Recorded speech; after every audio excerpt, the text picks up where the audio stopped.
the audiology landscape is changing, and it's not a wise practice for us as individual providers, to be so set in the pediatric lane or so set in the, hearing aid lane.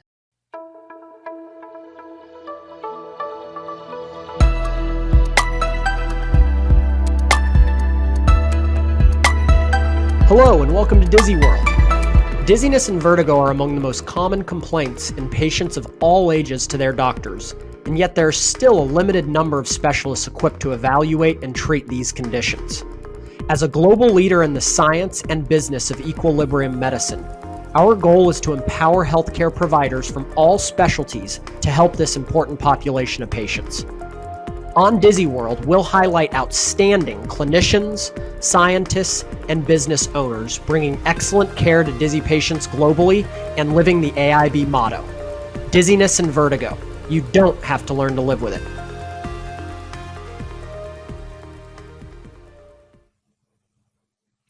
Okay, everyone, welcome to this month's episode of Dizzy World Podcast. Today we're doing another member spotlight, and we have special guest Alice Cellino with us. A little bit about Alice and her background. I'll let her introduce herself in just a second here. But Alice is the executive director and owner of Columbus Speech and Hearing. She is a doctor of audiology, a terrific practitioner and clinician, and all around, in my relationship with her, just a wonderful human being. So Alice and I met. She's now on board as an AIB Center of Specialty Care, helping patients, physicians, and those people in the Columbus area suffering from dizziness, vertigo, and balance problems. Alice, welcome, and thank you so much for joining us here today. Thank you. I'm excited to be here. So we always kind of like to begin and open up with just tell us a little bit, if you don't mind, about who you are and how you got your start in profession of audiology and some of the things that kind of make you unique. Well, my mother was a speech pathologist, and I feel like many audiology stories start in some similar speech pathology way. Mom was a speech pathologist she was a professor at University of Tennessee and then at Emory and Auburn. And decided that she liked the fast-paced world of clinical studies. The private practice world really suited her. She loved all of the research and development and that scientific process that went with the university life, but she wanted to move faster than most universities moved. And so she ended up in private practice. And I grew up just being with my mom and hearing, the stories that she would bring home of amazing stories of stroke rehabilitation and just the world of helping people. And I think I always knew I wanted to do that. I thought I would have gone into speech pathology. I was a speech aide, but decided pretty quickly that no, I really liked vestibular sciences. I love audiology, and I just liked the audio side of the communication disorder framework. And so that's how I got into it. I think I've always wanted to do it and always wanted to be in the helping profession. Sure. And you grew up around, I understand you can find this info on your website, but you kind of grew up in the clinic, following your mother around and being kind of immersed in that. So was there ever really a question of what you were going to do with your life? Or was it like from square one, you were going to kind of grow up and take the torch on this? I think Mom did an amazing, remarkable job of seeing where I had interest and encouraging that, and looking back on it. It probably was set for me in the beginning in the best of ways, that she saw that I loved this and she would bring me to events and bring me into patient care where it was appropriate, where I could, experience that. But I never felt like I was supposed to go into it. And so I got to discover it myself that, I do love this and this is what I want to do. I think she was just really good at reading me and knowing me and seeing what was a good path, what might be a good path for me. So, sure. And I love that.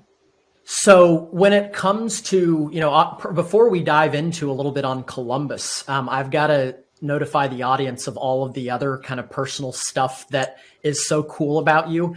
Alice has chickens. She lives on a great big farm. The first time that Alice and I met, actually, we were introduced and we were having a call about this concept of adding vestibular services.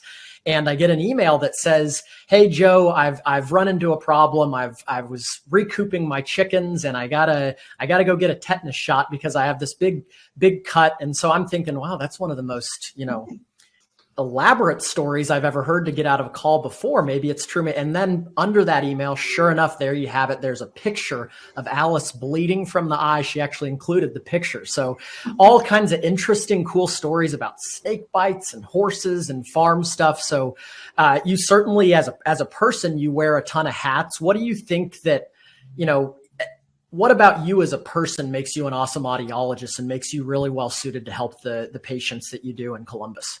Oh, you're kind to think it. I really do truly love helping people in whatever form that takes. We had an experience the other day where a man needed help changing his tire in the parking lot, and you get down and you help, not because it's good business practice, although of course it is, and not because I know how to change a tire, but because he needed help. And so I think I've learned to enjoy that. I've learned to enjoy very, very much being useful and trying to be useful and just putting it all out there and serving. I truly love that. My husband and I, we met, over 20 years ago, and it was in a youth outreach program, and that has just sort of defined he and I and our relationship. And I think that carries on into our clinic, into the office, and the folks that I'm surrounded with feel the same way. So I feel very blessed to be able to be part of just the stories, whether it's changing a tire or helping you with your vestibular problems, or we have a lot of speech pathologists as well. Whatever the story is, it's a helping narrative. And that's the part that I enjoy the most. Sure. Super unique. We speak with now, we've got over 100 clinics in 32 states, and we work with a lot of owners. And I just remember kind of being blown away by all the stuff outside a clinic that's really cool about you. And just the type of, for those of you who haven't noticed already, Alice is one of those people in a Zoom or virtual meeting world. It's really hard to make an energetic impression on someone. And Alice, from the first time we met on Zoom, you can just feel that kind of, go-getter type of energy and roll up your sleeves, and we're going to make this happen, whether it's for patients, whether it's for a guy in the parking lot. So I remember being really floored when I met you about that type of just feel-good energy that you have as a person. Kind. So thank you. So speaking a little bit now, kind of diving into a little bit about Columbus and what you guys have been doing. Your mother, as you mentioned, started this practice as a speech practice. But now if you look, you've got OT, you've got speech, you've got audiology, you've got balance, you've got hearing aids. Really embodies nicely what a multidisciplinary medical model of practice should look like. Could you talk us through a little bit about what that journey has looked like from speech pathology when your mother kind of birthed this whole thing to now where you guys are at? Just walk me through a little bit of that timeline, if you wouldn't mind. Sure. So Mom started the practice in, I believe, 1977. So we're an old private practice, and that I have very much enjoyed the benefits of her reputation as I have come in. And so that I could speak a long time about working with people you respect and how that really does make you better. And anyway. So we started back in 1977, and she was a single speech pathologist. She had one couch that she shared with I think it was a psychologist, and they would split patients, not the same patient, but like split times in the day who could sit on the couch. That was how little and organic it was. And then the practice grew. Going back to the helping narrative, I honestly think that's how we went from a sole practitioner to, 40 something employees and 20, almost 30 providers all in all, because as Mom would solve one problem, it would always bring about somebody else who had another problem, and always bring about somebody else. And in the best way, when you're listening and paying attention, and she was a master at that, you listen and you pay attention to the whole picture, and then you say, well, how can I help? And that's how it went from a speech pathology practice to adding audiology, because you had the receptive side of communication disorders and all the folks who were really struggling, to hear, just the basics to hear. And then from there, I think she started out primarily pediatric, although I know she's had adult patients the whole time back in the early years. But from that side, met hospitalists who said, oh my gosh, you're helping this patient. Do you think you could come help us in the hospital? And so that's how a hospital contract grew. And from there grew nursing home contracts and then school contracts. And it was always about trying your very hardest to say, yes, I will help you. And that added in audiology quickly. And then that added in vestibular services. And then that added in occupational and physical therapy. It was just, how do we help people within our realm of expertise? So it's been a slow, organic thing. I don't think Mom would have ever told you that, when she started, she never had a grand vision of, in the year 2023, I want to be doing this with this many people. Right. It was just slow, sustained growth of, yeah, I'll help. Yeah, I'll help. Yeah. And it ended up here.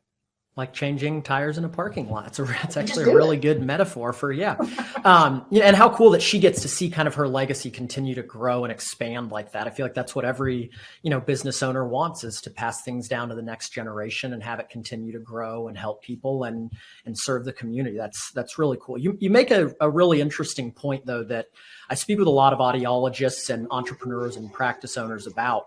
We all kind of come into the field with this, clinician's mentality of, I want to help people. I want to help them hear and communicate better. I want to help them maintain balance and prevent falls and get them their life back after vertigo and dizziness. Could you highlight some of your thoughts on how you, as a wearing your business owner, entrepreneur, P&L, ROI, your business owner hat versus your clinician hat? Because it's so interesting to me how successful practices are able to really blend that and create a situation where good medicine is good business. And you can be the greatest clinician in the world and really good at helping people and frankly not succeed in business. So what are some of the concepts? Do you have any thoughts on this idea of juggling those two hats and wearing those hats? And what are your thoughts there? Yeah, that's a fabulous question. And it's a fluid answer. I mean, as you know, in your work, not everything is permanent, and what works for a while may not be a long-term play for you. And so what we have found to be successful is go with those good ideas that came out of, I know I keep saying it, but solving the problem in front of you, solving the problem that's brought to you. And then when you see problems in your midst that maybe nobody's even named, can you help? Can you do something? And so what's worked for us is going ahead and solving those, develop your clinical protocols, develop your network, get in there and take care of the patient first, but then measure your outcomes and measure, what is my reimbursement for this? And okay, after about a 6-month period, if you can, have a large sample size like that, what's my reimbursement? Okay, this is good. Okay, this is bad. What do I need to tweak? Is this a sustainable model for the future? And I think a wise counsel that somebody much smarter than I told me was, things that work for a season are still good. And so don't be afraid to try it, but also don't be afraid to make significant changes if you had to. And I think that allows the freedom to be honest about, okay, this seemed like a great idea. Let's keep rolling with it. And it is a great idea. And so let's incorporate this and build around it. But, there are other things. Yeah. Remember the days when in the hearing aid practices where we were giving away walk-in services forever for free. We may have gotten away from that, particularly now, and that was okay. It lasted while it did, and then you measure it and tweak it and decide, that wasn't necessarily a long-term practice, or you tweak it for different, situations.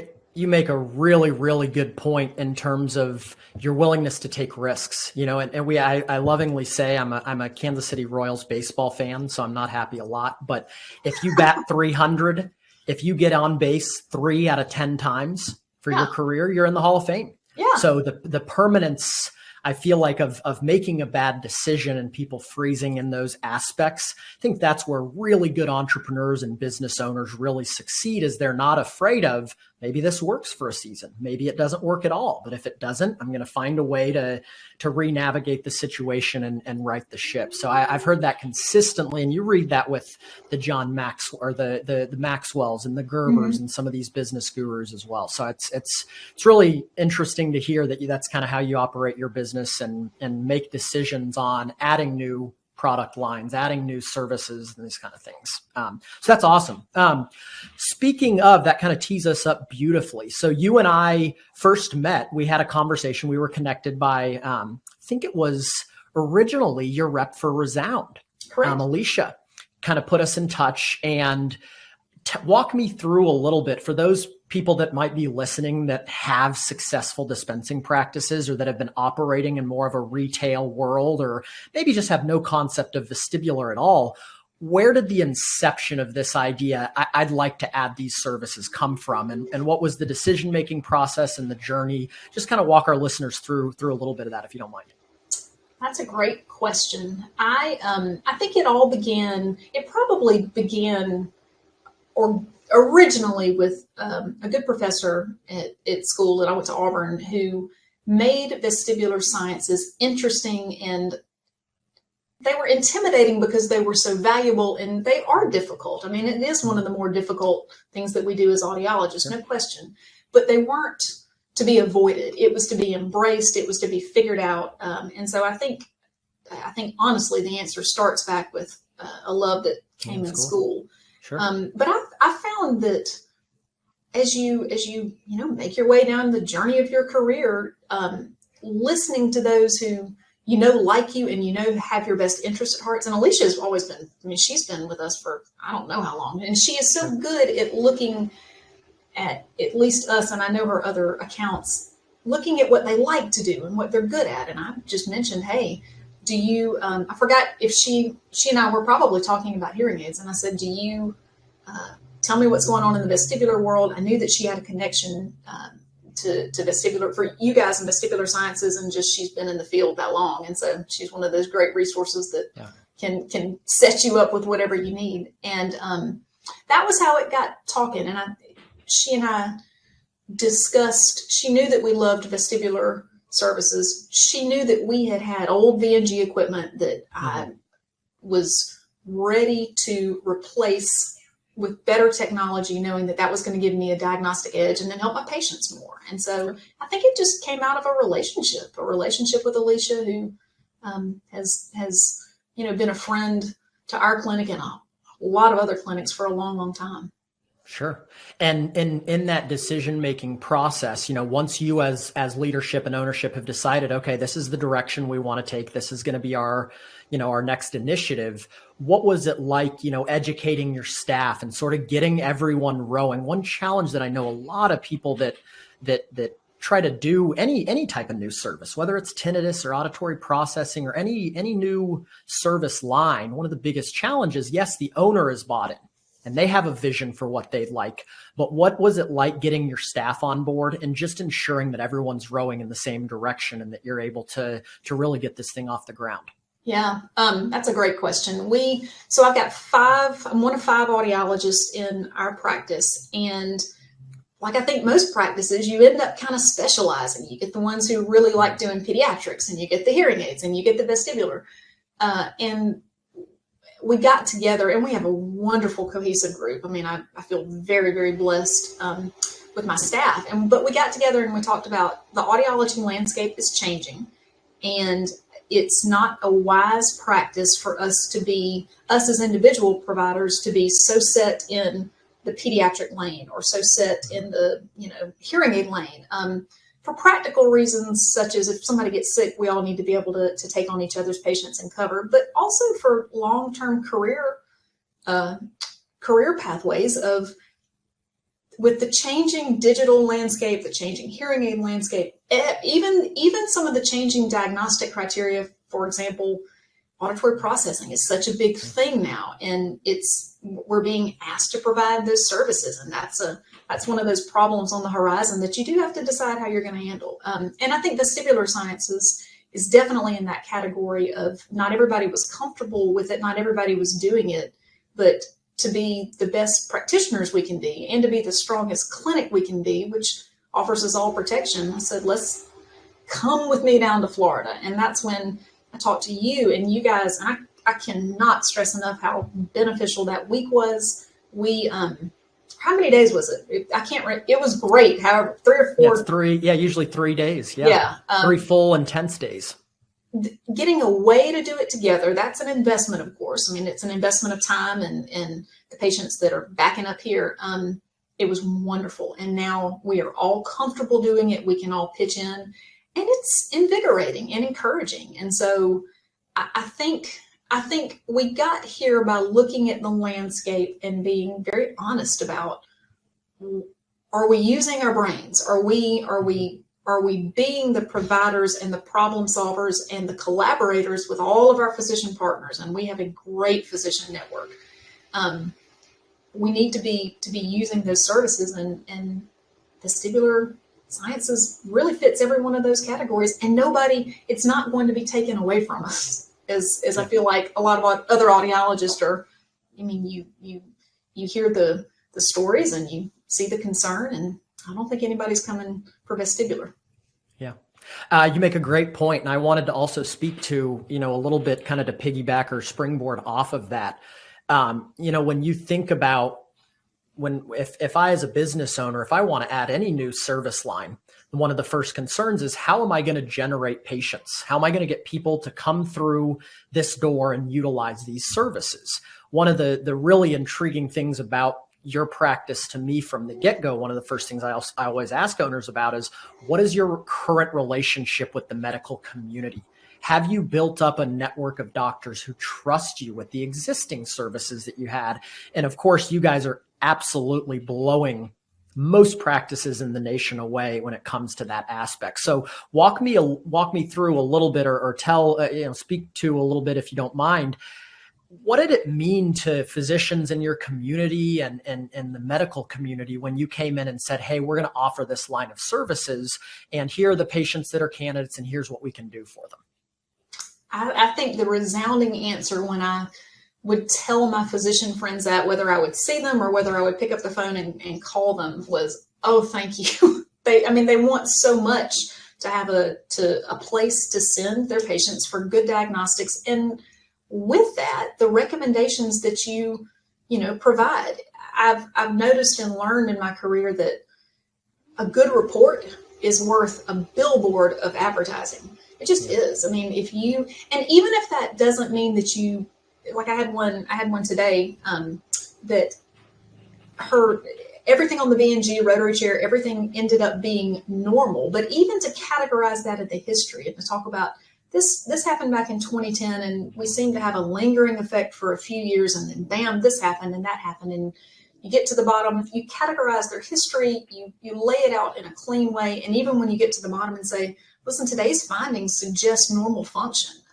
However, she really did describe what sounds like a classic BPPV. She managed to help herself, and whatever you're saying, you're giving that physician partner a leg to stand on and say, yeah, that makes sense. Or, okay, we'll look at it this way next time. Or, oh my gosh, we've got a huge unilateral weakness. Let's talk about this. Let's talk about what to do next. And so yeah. I think we have a really, really good relationship with our physicians. We are not shy about picking up the phone and calling and saying, hey, I see this, and I just wanted to give you the heads up. Or is it okay? We didn't order, in this case, a ECOG or whatever it was, but I'm really concerned about veneers. Let's talk about, can I add this in? And we're just communicative. And I think that makes a difference. And we make sure. My mother was very good at teaching me long ago, you need to write that report so that somebody who really doesn't know what you're doing can read it and follow it and take it to the next level. And we work very hard at that. And I think it's made a huge difference, because we've got, in a good way, but more business than we can handle, which is great. Yeah. Preach. Everything you just said. I mean, we proliferate that information to all audiologists in any medical model. You've got to if you think about this in terms of, very, very basic, simplistic terms, the report is the product that you're selling. and the physician is your customer. The patient is a byproduct, is going to be a huge part of helping them, is a huge part of the product, but giving the physician something that they can utilize, giving them some guidance, number one. And number two, we know that people do business with people they like. How do physicians communicate with each other? They pick up the phone, they call them, they give them a wet read on what's going on with the patient. They thank them for the referral. So I resonate, so deeply with everything that you just said. And it's no wonder that you've had such success in that market, really, with physician referrals and these kind of things.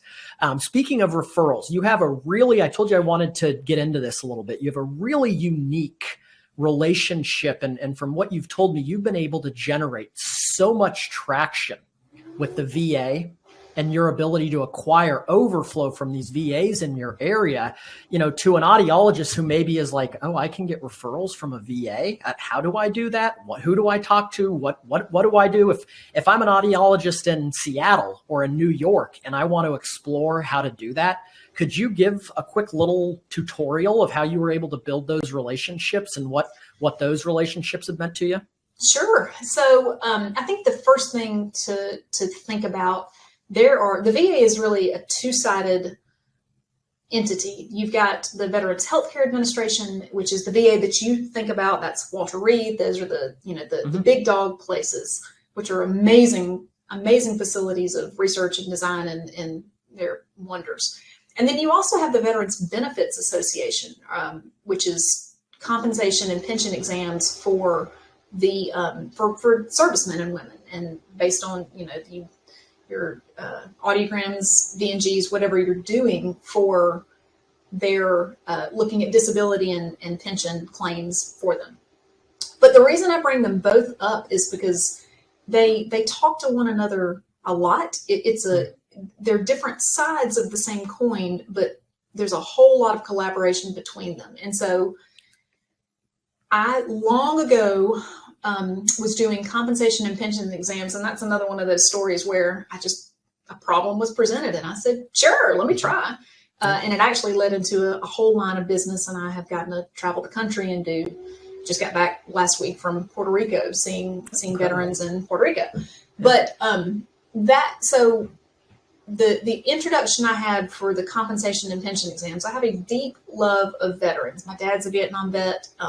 I live in Columbus, Georgia, which is home of Fort Benning, the infantry. We live in a veteran community, and I have, in some of my civic volunteering, I have just seen the needs of veterans. I could get on the soapbox, and don't let me do that. But in effect, you talk about very important population. Absolutely. Oh, and a precious population, and a population that is often not confused because of cognitive reasons, but just because it is a big system and it can be hard for them to navigate. And so you can help. It's one of those places that you can help. And so it started with compensation and pension exams long ago, but that has led over into, I got to be part of a development team for boothless audiometry. And that has been an amazing thing. Now we have FDA cleared headsets from a company down in South Africa that are approved to do compensation and pension exams, and they are also being used in the VA proper, because I don't have one in my hand to show you, but it's just a set of headphones that have sound monitors, 8 sound monitors on the outside. You're all the time measuring against your ANSI 3.1 standards. Nothing has changed, but the technology's improved. And so my work, just doing little old compensation and pension exams, led to being in the right place and saying, sure, let me try that with the boothless, which has gotten into big VA systems. And it was just one of those organic growths of go introduce yourself, tell them, tell folks, people are not aware of audiology and vestibular sciences. It's not that where little dogs are not a problem. It's just you get in your own lane. And so if anybody was interested in being in that, I literally would go knock on the door of whatever your local VA or your local, the VFA office, the volunteers, there are all kinds of veteran foreign war volunteers that'll help the local guys and ladies process their claims, process their needs, get medical care. Introduce yourself to them. They will introduce you to the folks in your city or town. They're doing veterans exams, and you'll all of a sudden have more than you want there too. It's just a matter of going and introducing yourself. Yeah, that's a novel concept. Just knock on a door and introduce yourself. So there's not necessarily a specific office or somebody that you're looking for. If you decide that you'd like to be involved with the VA, the best advice that you have is just show up. Basically, introduce yourself, tell them what you're doing, how you're doing it, and that'll spark interest. Yeah, it really is. And if you're in a place that doesn't have Veterans Healthcare Administrative Services, then you can always call your local Veterans Benefits Administration and say, "Hey, I'm interested in this." That can, particularly if you're in a practice where you're looking for some fillers, 30-minute appointments that you've got a new provider that you're trying to fill up before that they have their own full caseload, and they're a great growth pattern option. And so you can get into the big system through either of those pathways. And if there's not a veterans healthcare around you, call the VBA and say, "Hey, I'd like to think about, being an audiologist and seeing some of your overflow," and they'll jump. Sure. And do you have any specific recommendations as you navigate that world in terms of billing and coding and scheduling and authorizations and the physician's involvement? What would be the biggest differences that you found between a private ENT that's sending you a patient that's dizzy versus a veteran coming in, and what documentation is necessary, and some of those different real basic concepts that people may not be familiar with? From the clinical side of things, they're pretty much the same, and that's nice, and that translates across what you do. I think in terms of the contract side, where you're looking for reimbursement, the business hat that you're wearing about how do I get reimbursed and paid and predict these services, I would tell you to just make a friend. Honestly, to make a friend in the contract department of whatever group you're working with. The issues that I have seen have always been simply issues of, it's a hang up and we didn't realize we were supposed to do this or that, and a simple phone call fixes it. And quite frankly, through most of our third party Blue Cross Blue Shields and Aetnas and Uniteds, those are far harder to get a friend in the billing department of a big third party insurance. So you can have some real success just calling and saying, "I want to provide services with you," to your local VA contract. So almost easier than dealing with a Blue Cross Blue Shield. You really can, for sure. Yeah, yes. That's enlightening. That's very, very cool stuff. And what would you say, Alice, when you look at your total breakdown of the patients that you're seeing currently? I know we've spoken about the number of patients monthly that you guys are able to help. Of those, if you had to just ballpark, what percentage of those patients are coming just from off the streets, from hearing aid patients, or referrals from loved ones and those kind of things, versus physician referrals versus direct VA referrals? Do you have any idea of that breakdown? Yeah. So I'll try to answer the clinic breakdown, and we're unusual. Speech pathology is still the queen of the clinic, as we like to say. I've got a whole lot of speech pathologists, and they outnumber audiology by a big number. But just in the audiology world, we have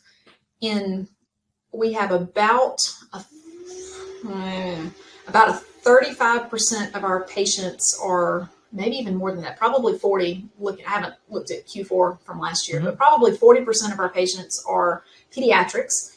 And we're counting that under the age of 18, but the vast majority of those are under the age of 7. And those are just in the ear infection world. And we have a wonderful relationship with pediatricians in town. So we see a ton of hearing testing, just in the good old fail screening world.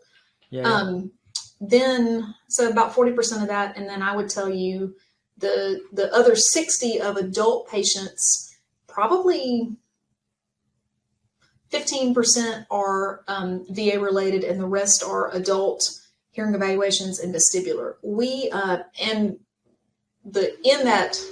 In a different part of the pie, we're probably 30% revenue with hearing aids and 70% with diagnostic.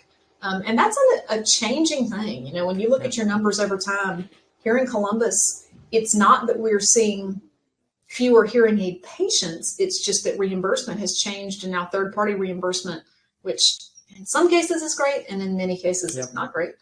That comes into play. So we data mine that pretty intensely. we try to triage where we can be most useful. We do enjoy a heavy diagnostic presence here in the community. We work very, very closely with the neurologist in town, and then Columbus is a unique place because we're so close to Atlanta that we most people go to Atlanta for big services like cochlear implants and Sure. some of the big otolaryngologic surgeries. But we're small enough that we have several local ENTs who are just single practice folks. And so we get to do all of their ENT work, which is also really exciting. Would you say that breakdown, Alice, also holds true for if you cut out just the pie that was just vestibular patients? Would you say that kind of breakdown is also about 15% from the VA? Yeah, I would tell you the VA side of vestibular services is currently pretty low. I would tell you 5%, but I would also tell you there is a huge push. In fact, in Puerto Rico last week, I bet 10% of the claims that I saw, and this was it was a little bit of a unique environment, so not necessarily typical, but about 10% of what I saw were claiming vestibular disorders as an outcome of their service time. Yeah. And so I think there is going to be a major push in a good way for diagnostic. Yes, it's coming. Awesome. And then, so 5% vestibular for you right now is VA. And then the other is just sort of a blend of patients coming from off the street and then physicians, ENT partners that you have. It's sort of reflective of what you talked about as your global audiology diagnostic business. Yeah. And we, I think Columbus is pretty representative. Most patients, even patients that can afford it, understandably have no desire to pay out of pocket, private pay for services. And so when we do get those patients off the street, and we do all the time, all the time, one patient will refer another one, they'll call us and we'll say, let's see, we need to get a referral from your physician. Let us tell you why. It's because one, we have to involve them in your care for your best care. And two, that's part of the requirement for billing your insurance, for going about this and through the regular channels of insurance reimbursement. And nobody ever has a problem with that. And so, but it's a good opportunity. If you don't know the physician already, you've just made another friend and another referral source. Yeah, I haven't had one problem with that. Can't name one. Yeah, that's terrific. So as we kind of, shore up and come to our close here, just a couple of other, if you were speaking to an audiologist out there, an owner, entrepreneur audiologist who's thinking about, maybe a vestibular service line is something I'd explore, what would your top 2 or 3 words of advice be to them as they start this journey of maybe they've had a hugely successful retail dispensing model, but now they know based on market volatility that they've really got to grow their business roots deeper. What would your advice to an audiologist that's thinking about going on this journey now that you've been with us for quite some time now? I think you're coming up on a year, I believe, if I'm not mistaken. But what would your first advice be to somebody who's just kind of exploring, it's just sort of that conceptual idea that maybe I do want to think about adding this service line? I would tell you, be excited. It's great. I was thinking about, I was excited to talk to you and thinking about, man, what would I say? What's there to say? And I love seeing vestibular patients. It reminds me of when you were excited in school. You remember you get excited about things? Oh, yeah. It's a lot of us been practicing a long time and we hadn't been excited about anything in a long time. But it's fun. The first thing I would say is, there's fun and joy in you. I love using my brain. I love problem solving. I love being part of a solution. Even if you're not part of actively making the patient in front of you better, you are part of helping weed out what's happening, what's working and what's not. So it always seems to be productive for me in the sense of, am I being useful? Am I being a helpful person? Am I being a good human being? So there's a whole lot of fun. And then I would also tell you, it's absolutely profitable. So it's a win-win And I think it just takes a little bit of faith and gumption to do it. Sure. Yeah, that's awesome because, the first thing when we do a lot of work with students and we do a lot of work with young professionals and we do like yourself, obviously, but the first thing that we hear is typically, these common misconceptions that are proliferate in our world about the testing you don't really help patients. And you can't really make money doing this. The equipment's way too expensive. So it's always great to hear just that first level of feedback that's like, well, that's just misinformation. That's just plain wrong. And here we have Alice Cellino obviously kind of seconding that. And what I heard from what you said was that vestibular testing actually keeps us young. Am I accurate in saying that? Yeah. I just want a disclaimer here. I mean, when you get to enjoy the day, awesome. Yeah. Awesome. So when talking about all the good things about balance, Alice, I want to just really quickly, what are some of the biggest challenges or hurdles that you guys have had to overcome with the addition of that part of the business? Because obviously you've done great with it. You've adopted it. You're helping people. You're building your business. You're generating profit. But what are some of the things that you might caution people that this part is going to be hard, or this part might be a little bit challenging? Yeah, good question. I think the hardest part for us has been trying to govern it in a sense of where we are getting patients in quickly. We have more business than we can handle, which is a wonderful business problem, but it doesn't feel good when you're got a dizzy patient who's showing up saying, please, can you work me in? Will you come in on a Saturday? And so these are not unsolvable problems. In fact, Joey, you and I had a great conversation about some of the really innovative ways to go about and handle this, so solutions are out there. But I think staffing up for it, if you have strategy and then structure and then people, the strategy of vestibular science that part is pretty apparent. The structure, you need a little wiggle room when you start, because you're immediately going to be, I say immediately, I'm willing to bet within weeks have more than you can do, just because folks want so badly to explore this and send the patients to you. And quite frankly, they have a lot of dizzy patients, so they're not quite sure what to do with. Somebody help me.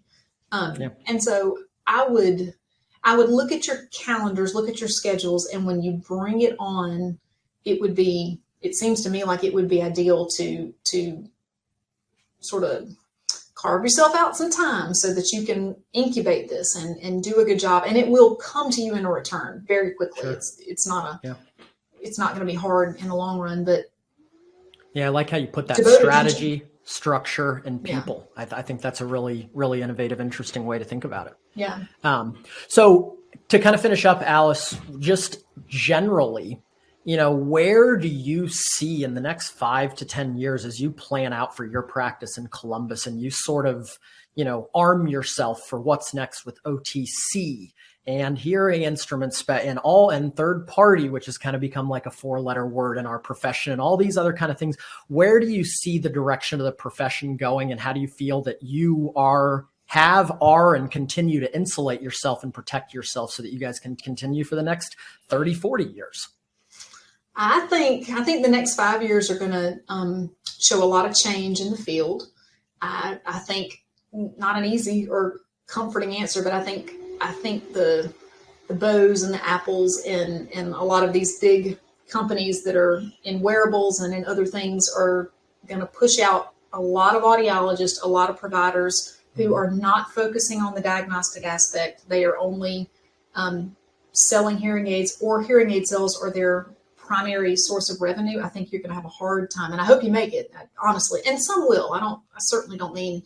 I think the well-run practices will make it, but I think now's the time to showcase your brain, showcase your diagnostic abilities, showcase how you are a very valuable member of the medical community, and particularly receptive communication disorders, and how you're helping patients communicate. And don't be afraid to talk about it in terms of,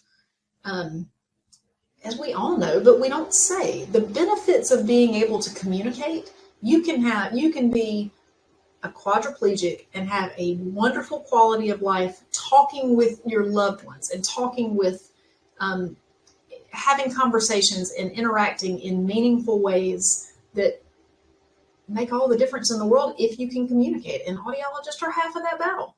And so but that includes good diagnostics and good problem solving and keep the hearing aids, absolutely.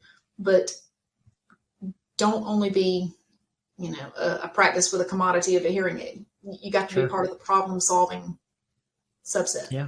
Innovate. Yeah. Well, hey, Alice, just to finish up, I want to thank you so much. Today's been so enlightening for me. Every time I speak to you, I learn something new about you, about your business. Just to close up for our audience, I would just tell you, we're going to have Alice's contact info. Should you like to reach out to her or check out the Columbus website and some of these other kind of things. I always say to our owners in the AIB network, or other practice owners out there, you want to be like Alice. She's been absolutely super successful with not only the vestibular services that she's brought on, but as we kind of heard, some of the other service profiles and different kind of things. So Alice, thanks so much for joining us today. It was awesome getting to speak with you. As we tell our patients and practitioners alike, dizziness and vertigo, you don't have to learn to live with it. And I think Alice is one of those owners that really walks the walk, talks the talk. And we're just so proud to have her in our network. And I appreciate your time today, Alice. Thanks so much. Thank you. I enjoyed it. Thank you so much. Thank you for all of your support too. That is a big deal. Absolutely. Thanks, guys. We'll tune in next time. And Alice, we're going to go ahead and sign off. So thanks for being here with us. And we'll see you next month. Thank you.